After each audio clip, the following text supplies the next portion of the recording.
Good morning, everybody. Everybody's well. Happy Wednesday for those that are here live. Happy any day of the week, wherever you tune in. We really appreciate it.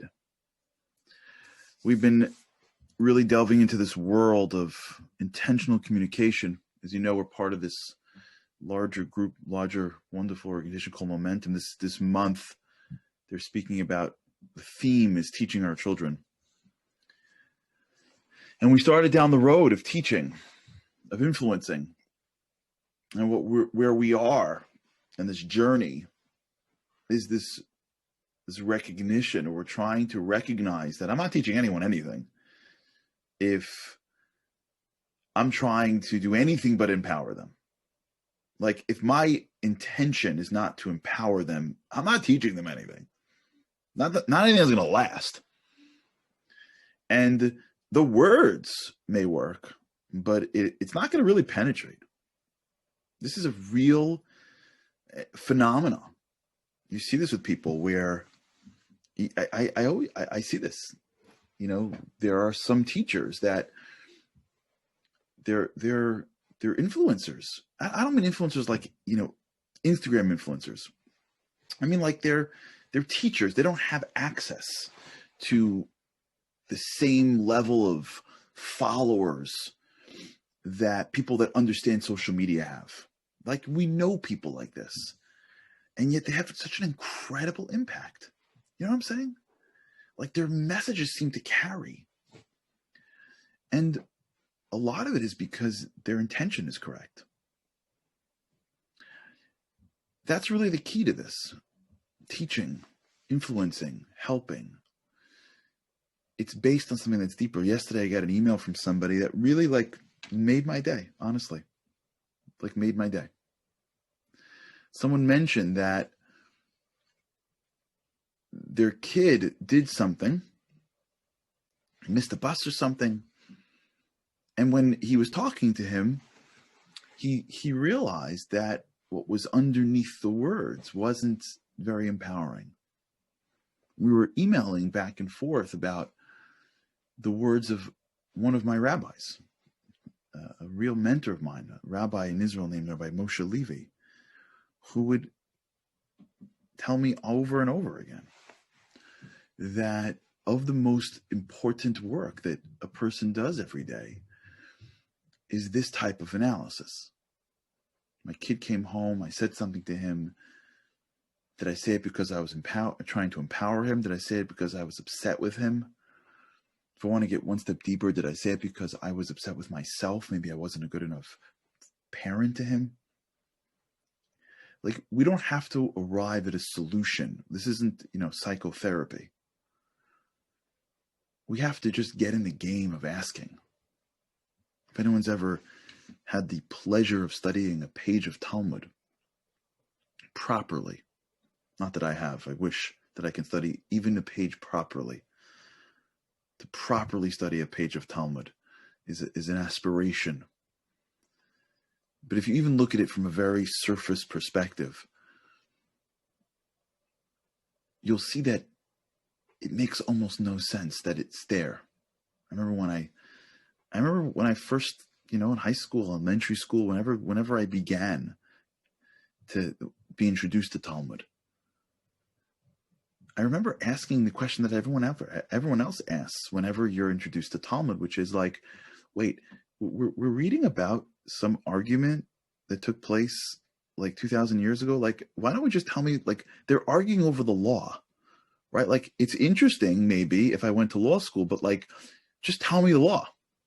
Like, no, I understand that this rabbi says it's this because of this verse, and that rabbi says it's this because of that verse.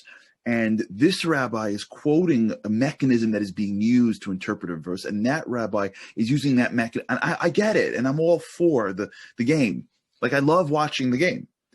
But, all right, like, we know what we do something. Like, we know when to say these words. Like, we know how much matzah to eat. So, like, why don't you skip the middle stuff? Just teach us what we need to do, and like, we get to be like, this doesn't feel like a very efficient system. And the response is the same response you get when you go to law school. When you ask them, like, why are we studying case law? It's just, in Talmud, it's a lot more holier. And we're not looking for you to follow laws. We want you to follow laws. We're looking for you to think and to learn, teach you how to think. How did you hear that verse? Why did you say it this way? Why did he say it that way? What sensitivity was? We want you to think. Spirituality is hard. This game is hard.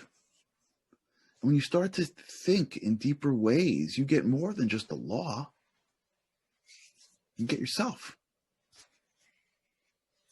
Right? If I remember correctly, one law professor, I'm not even comparing Talmud to law, to be honest. The levels are, even in regular brilliance, is not even comparable.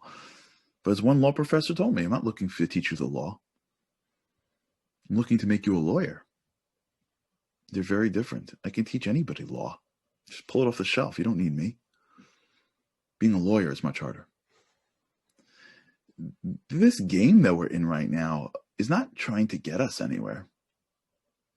We're not trying to get to the end of it and be like, got it. No, now I get it. If that happens, wonderful. We're trying to become people that is aware of deeper aspects of ourselves. Always. It's not going to end. That's not how we're not going to get to the end of this and be like, I got it. No, I figured out where I'm incomplete. And that's why I'm talking to my wife that way. That would be amazing if you got that. I don't think that's how it happens. I think every day is a new challenge, and every day something else happens, and every day there's a new possible interaction. And by the way, every level you get to when you interact with people is another layer that you uncover within yourself. And since you're infinite, because you're connected to the infinite, you never end. It never ends. It's just, we have to start to just enjoy the game. I told you the Julian Edelman quote that I love so much, right? Julian Edelman, he was the Super Bowl MVP 3 years ago. And they had him on some podcast that I heard, and they said, well, what are you looking forward to now after he won not only the Super Bowl, but he was the Super Bowl MVP. He said, I'm looking forward to training camp, which is the beginning of the next season. Because when you're an athlete, you don't want it to be over. That's why Tom Brady just can't retire. You never want it to be over. I'll be good, Ken, I promise. Bleed Ender. You never want it to be over. This stuff, this is a way of life. And if it's being taken as overly burdensome, it's not going to go.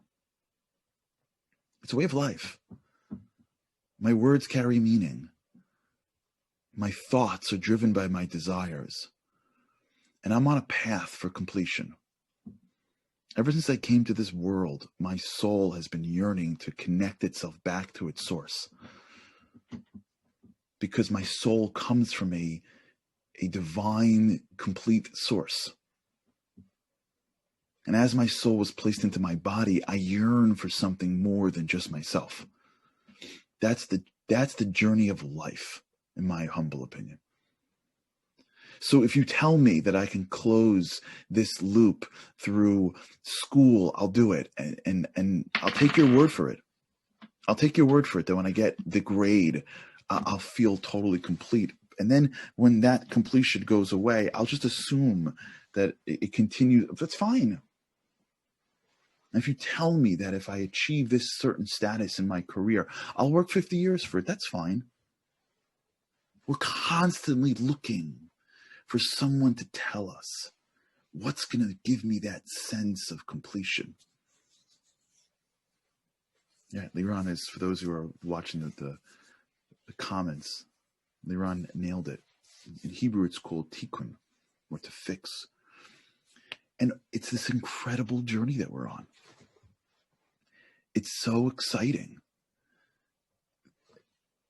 that it's so important, I should say, it's so important that we should get excited over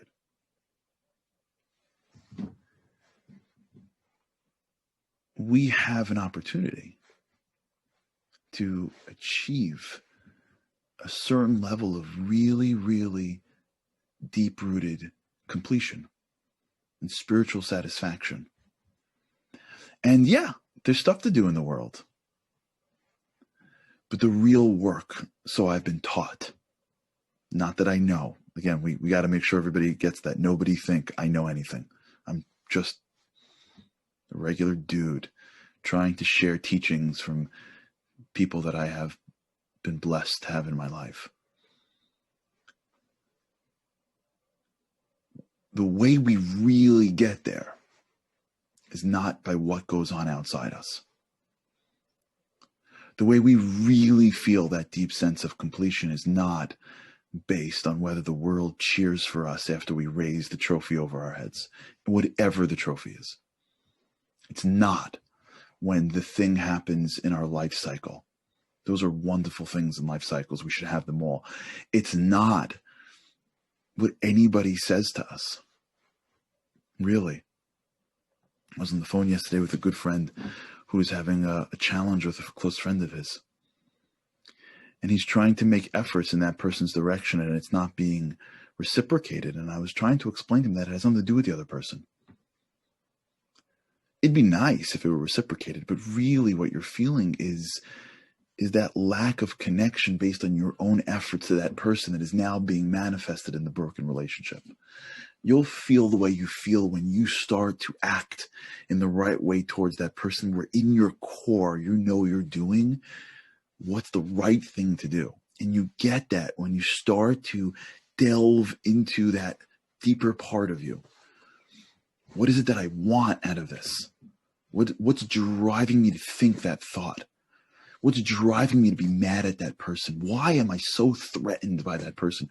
Why am I so upset when that person speaks? How come when my kid misses the bus? Or how come when my wife doesn't do this? How come when my husband forgets this thing? How come when my kid said that thing? What in the world? Why are my thoughts going to a place? How come when I'm done with the conversation and I'm driving home, I'm still thinking about the conversation, and now in my thoughts coming up with all the lines that I would have told the person, but I forgot.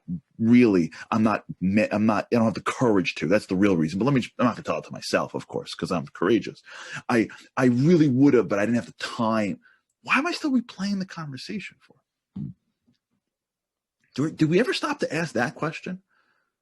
Like, why am I still replaying the conversation in my head from like 5 years ago? What? Why am I creating an imaginary scenario to replay a conversation to? Why am I still upset at this person? What is it? Why am I wasting brain space and energy on something that will never happen again? What? Why? So even if we don't know the answer, we know it's because I'm not enough. Because there's something about me feels like I'm not enough. That's the door that I walked out of, and that person brought it out. And that person touched on something. Try it, by the way. There's a great, great, great teaching from the famous master, the Baal Shem Tov. The verse says, K'mayim panim al panim, the way water reflects. And I said this a few days ago in the pond, Kain lev ha'adam la'adam. And I believe, if I remember the teaching correctly, the Baal Shem Tov says, if you see something in life, the reason why God brought it to your... Now, when I say it, I'm going to say leave out like extreme. Like leave out really bad things and really amazing things. Just let's stay in the middle. If you see something in life, it's because the Baal Shem Tov says, it's because there's something that we need to fix inside ourselves. Tremendous. You see someone acting arrogant and it bothers you because there's some bit of arrogance inside us. Doesn't mean we have the same level of arrogance. Somebody does something, a lot of times it's because there's a certain thing that we're learning about ourselves that bothers us. There's a certain incompletion about ourselves. There's a certain I'm not enoughness in myself. And I'm sensitive to that. I don't feel like I'm wise enough. And somebody either made a comment or was, doing, and it brought that out. I'm sensitive to my financial success, and someone made a comment about, affording something, and I automatically flew off. Why? What was driving the thought of being upset? I'm not saying I'm not in any way yet.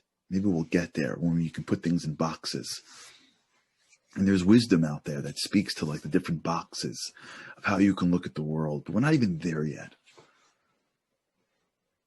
I'm just talking about just having the confidence to go into the room called I'm not enough. And being okay with that. I'm not enough. I'm not supposed to be enough. The journey of my life is to be enough. When I become enough, in a way, I'm done. And we can be enough by attaching to the source. So I want to accept that out for a second. But before we get there too, for those that are like thinking ahead, it's okay that we're not enough. You know why? Because nobody's enough. Nobody's enough. If I've learned one thing in life, I've learned that the most perfect people aren't so perfect. And the people that know everything in life don't really know everything in life. Nobody's enough. God's enough. And as soon as we become okay with, I'm not the perfect parent, and I'm not the perfect person, maybe I don't have enough success, maybe I mess up a lot, I'm not enough. That's why I'm on this earth. Because if we would have won the game would be over, and I'm still kicking. Every morning God says, guess what? You're not enough. That's okay, because you're enough to me. Are any of our children enough? Any of them enough? Are we done with them? None of them are enough. We still want a lot from them, but we're okay with that because we don't love them for their accomplishments. We love them for us. The idea of I'm not enough is okay. As long as Leon just said, as long as we're working towards something. And when I have a thought that's negative, that could be the greatest gift of my day. Because it allows me to pause and go, wait. Why am I upset at this person? Whoa. What's going on over here? I see a human being and I'm upset.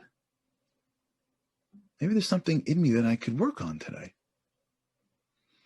Why did my kid get me so upset just now? Why am I constantly mad at this person? What is it about me not being enough that's bothering me? Well, I can just accept it and get a little bit better today. The more we focus on somebody else and trying to give to them, the more we allow ourselves to not be enough. And the more we recognize that as long as I'm trying to get better, I'm trying to be more, and I'm trying to do a little bit more every day, that's enough. It's about movement. It's about movement in the direction of where I want to go. And it happens when we just become aware. I find the greatest obstacle is not being enough. The greatest obstacle is thinking that you're there already. You know, when you say something to somebody and like they already know all the answers. You know when that happens? When like you see someone and they're like, no, I know. Really? No, I know. You know when you speak to someone who knows everything about everything? You know? He knows everything about virus. He's already an expert at everything. You know? Oh, and politics. Oh, and war. And peace. And economic policy. Doesn't have any real expert. You know that type? And relationships, of course. God, spirituality. Right? Philosophy. You know those types? Know everything. Usually they wait for the audience and off they go. And then there's someone who's just like curious. It's not even comparable. That's where I want to be. That's where I want us to be today. I want us to be curious. I want us to be curious about us, because we know we want to be givers, and we know we want to be there for people, and we know that our words could make them or break them, and we want our words to be infused with so much positivity that somebody hears it and it like packs them. If we have any negativity in our thoughts, be curious. What's the root?